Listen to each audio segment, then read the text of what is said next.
तो जो मोदी सरकार है वो लास्ट जो ईयर उसका होता है वो ऐसा स्टेप ले लेता है जो हिंदुओं को बूस्ट अप कर देता है और वो अपनी मेजोरिटी में आ जाता है। जैसे जबरदस्त। हाँ। पाकिस्तान अगर इंडिया के साथ गुड रिलेशन बनाता है ना, ठीक है, जैसे पहले थे, हाँ। तो पाकिस्तान हाफ से ज़्यादा तरक्की इस वजह से करेगा। सिर्फ पश्तून ही क्यों मरते हैं? क्यों पंजाबी के यहाँ पे क्यों कोई धमाका नहीं हुआ? यहाँ पे आज इलेक्शन है, सब कुछ पुरअमन है, चीजें खुली हुई है, लोग घूम रहे हैं, फिर रहे, वहाँ पे एक खौफ का मुजाहरा क्यों है, किस लिए है? तो ये सब इन्हीं की वजह से। और अगर पाकिस्तान भी करवा रहे हैं तो बहुत अफसोस की। माजिद के हाथ में आपने तस्वीर देखी है?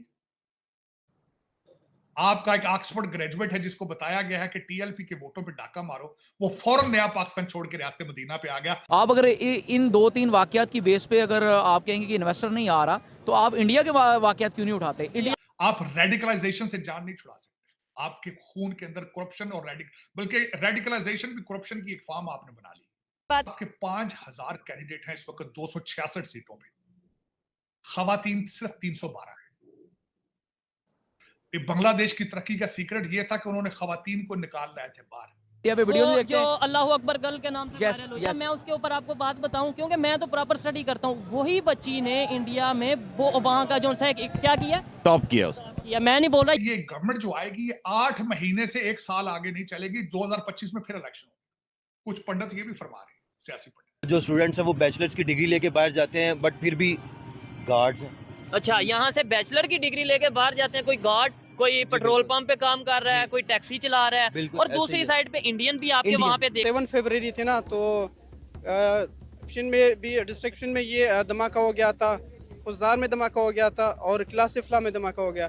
तो ये धमाका क्यों हो गया, किस बेस पे हो गया? कोई रीज़न है, कोई पूछने वाला है? पाकिस्तान और कश्मीर का इतना ज़्यादा मसला नहीं है जितना चाइना और इंडिया आपका आपस में मसला सही है। बात है। वहाँ पे करने चाइनीज़ की कोशिश करता जी है जी चाइना, हाँ। तो लेकिन चाइना ने इंडिया ने चाइना के साथ ट्रेड रोकी। नहीं बढ़ा रहे हैं। आप आज के इंतखाबात के हवाले से हमारा जो हमसाया मुल्क भारत है वो कह रहा है कि पाकिस्तान में ये जो इलेक्शन हुए हैं ये गैर जमहूरी इलेक्शन है, शेमफुल इलेक्शन है, क्योंकि एक जमात जो है वो जेल के अंदर है, एक लीडर जिसको बहुत ज्यादा अवाम सपोर्ट कर रही है वो जेल के अंदर बैठा हुआ है, और बाहर नून लीग की पार्टी यकतरफा इलेक्शन कर रहे हैं और जीत भी जाएंगे। क्या कहेंगे आप इस पर? मैं तो ये कहूँगी कि उन्होंने जो भी कहा है बिल्कुल सही कहा है। शायद उन्होंने अपनी तरफ से जिस हवाले से कहा है बिल्कुल सही कहा है। मैं भी ये कहूँगी कि बहुत ही शेमफुल इलेक्शन है कि मैं बलूचिस्तान की हूँ बेसिकली। कल हमारे गांव में, हमारे मतलब एरिया में जो साइड ट्राइबल एरिया है, 3 से 4 धमाके हुए हैं जिसमें लोगों की डेथ हुई है।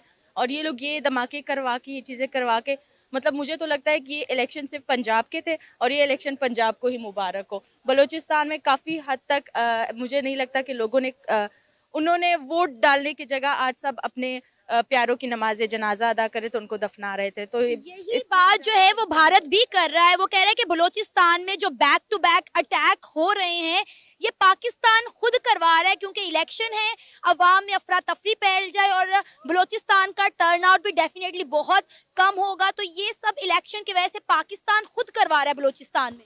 अब ये तो मैं नहीं कह सकती करवा रहा है नहीं करवा रहा, पर हो तो रहा है। एक चीज़ हो रही है जो बहुत गलत है और इन चीज़ों को रोकने के लिए, अच्छा अगर वो करवा रहे हैं तो वो सिर्फ बलूचिस्तान में क्यों करवा रहे हैं? सिर्फ पश्तून ही क्यों मरते हैं? क्यों पंजाबी के यहाँ पे क्यों कोई धमाका नहीं हुआ? यहाँ पे आज इलेक्शन है, सब कुछ पुरअमन है। जो मेन बात इन्होंने की है जिससे मैं थोड़ा सा शॉक हूँ कि वर्क फोर्स लेबर जब तक किसी भी कंट्री में नहीं होगी, हालांकि पाकिस्तान दुनिया का छठा बड़ा कंट्री है आबादी के लिहाज से, लेकिन यहाँ पे शायद उस तरीके से स्किल लेबर नहीं मौजूद है जो कि हमें इंडिया में या बांग्लादेश में देखने को मिलती है। स्किल लेबर जो है ना वो डेवलप की जाती है किसी भी सेक्टर के अंदर। अगर फॉर एग्जांपल आपको पहले प्लानिंग होती है आपके पास कि हमने कितने इंजीनियर पैदा करने, कितने टेक्नीशियन पैदा करने, कितने लेबर पैदा करने, और जो इंजीनियर, जो टेक्नीशियन, जो लेबर पैदा हो उसे पाकिस्तान में रखना भी है। ये ना हो कि वो ब्रेन ड्रेन हो रही है सारे पाकिस्तान से बाहर। जी बिल्कुल नहीं। ब्रेन ड्रेन देखें, ब्रेन ड्रेन जो है वो थोड़ी एक्सपोनेंशियल हुई है इस दफ़ा हमारे मुल्क में, लेकिन हर मुल्क में होती है।